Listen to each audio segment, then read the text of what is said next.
నాకు తెలియదండి. ₹1,00,00,000 దేవుడిచ్చాడు. నీళ్లు తాగినంత ఈజీగా దేవుడు అన్నాడు వెళ్ళి ఒక స్థలాన్ని కొను.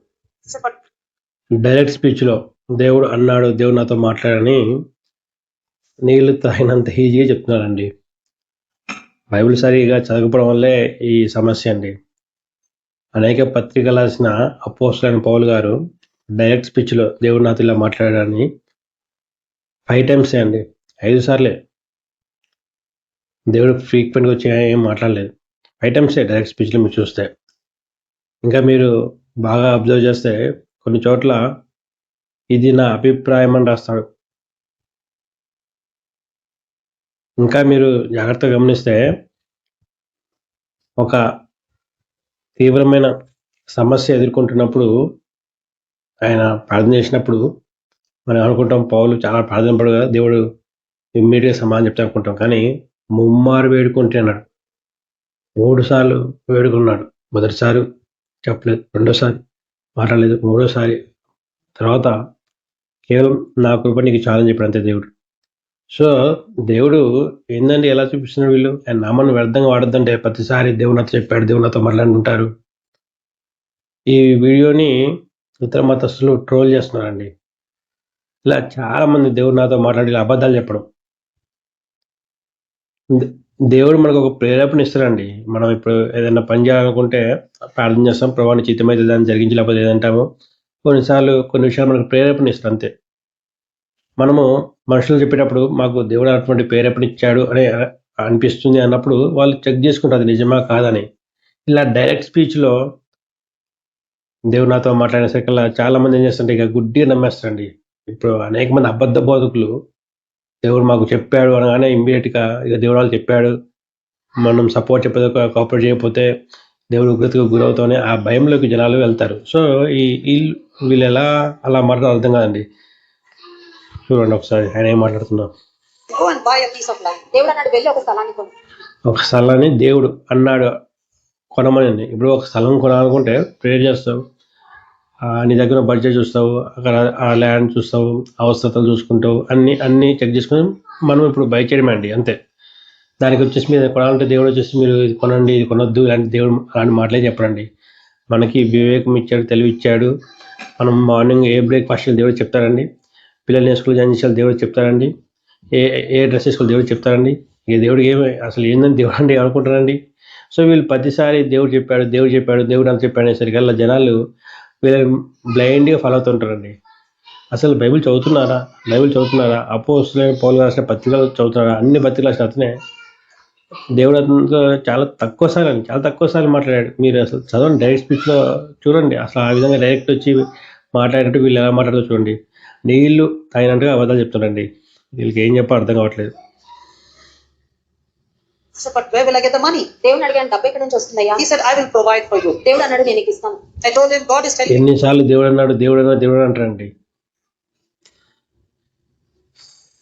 To buy a piece of land, can you please show me a piece of land? అతని వద్దకు వెళ్ళి అడిగాను, దేవుడు నన్ను ఒక స్థలం కొనమంటున్నాడు, ఒక స్థలం ఏదైనా చూపించగలరా? So he showed me the land. మరి నువ్వు దేవుడిని అడగచ్చు డైరెక్ట్, మరి ఏ స్థలం ఎక్కడో. ఒక దగ్గరికి వెళ్ళేసి దేవుడు కొనమంటే ఆయన వేరే అతన్ని ల్యాండ్ చూపించమని అంట. ఇందులో దేవుడు అన్నాడు అనే మాట ఎందుకు వాడతారు?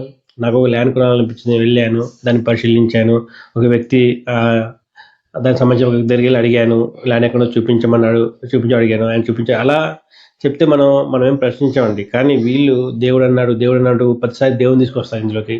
సో దాని ద్వారా జనాలు వీళ్ళని గుడ్డిగా అమ్ముడిస్తుంటారు.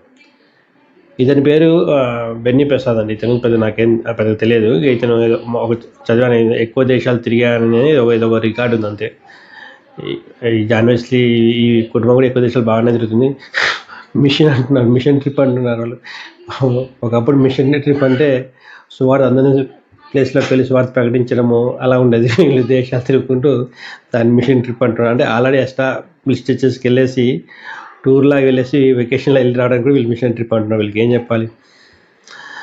ఈమె ఇట్లనే దేవుడు నాతో అన్నాడు, దేవుడు నాతో మాట్లాడి ఇలాంటి మాటలు ఈ బ్లెస్సీ అనే ఆమె కూడా ఈ మధ్య కొంచెం తగ్గించేసినా కూడా అండి. ఒకప్పుడు ఇక అంటే మనలాంటి వాళ్ళు ప్రశ్నించిన వాళ్ళు వీళ్ళు భయపడతారు. ప్రశ్నిస్తున్నారు వాక్య పిల్లలు అని భయపడేసి ఆపడం అనేది మంచిదే. ఎందుకంటే మోసపోయే వాళ్ళు మనం ఒక విధంగా వాళ్ళని వాక్యానికి దగ్గర చేసినట్టు, ఇలాంటి వాళ్ళకి దూరం చేసినట్టు అవుతుంది. సో ఈమె కూడా ఒకసారి అంది, నేను మొన్న ఒకసారి వీడియో చేశానండి. ఏది ఈమె నాకు దేవుడు ముందే చెప్పాడు మూడోసారి పాప పుట్టబోతుందంటే అందరూ ఆ వీడియోలో ఆ మాటని యాడ్ చేయలేదు. సో అందరూ అది యాడ్ చేయి చూపించి మాకు అని అన్నారు. ఇచ్చారు. సో మూడో కుమార్తెను దేవుడు ఇవ్వబోతున్నాడని ముందే దేవుడు చెప్పాడు. సో ముందే ఆమెకి చెప్పాడంట దేవుడు, మూడో కుమార్తె ఇలా మాట్లాడతారని వీళ్ళు. అంటే దేవుడు ఏమనుకుంటాడండి ఆయన గురించి? ఆయన పరిశుద్ధుడు.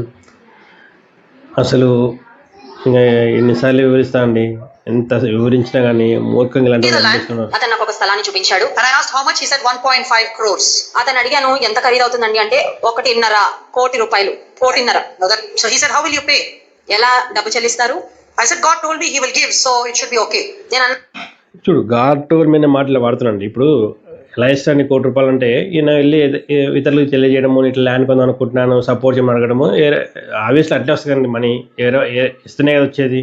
సో అది చెప్పొచ్చు కదా, దేవుడు ఇస్తారు అనేసరికల్లా దీన్ని ట్రోల్ చేస్తున్నారండి చాలామంది. So how will God give అండి